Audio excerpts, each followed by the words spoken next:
ఓహో కట్టుకున్న పచ్చ చీర బాగుందే చిలకమ్మ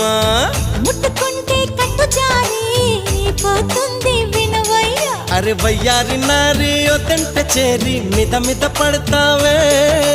అల్లేసుకోరా గిల్లేసుకోరా ఆకువక్క నీకేరా కొంటె ఉప్పు సరి కొంగు సైగ మరి ఈ అల్లరి హద్దులు దాటకే బుల్మా సత్యభామ సంగతంటమ్మా వేళ కాని వేళల్లోన పిలుపులేంటమ్మా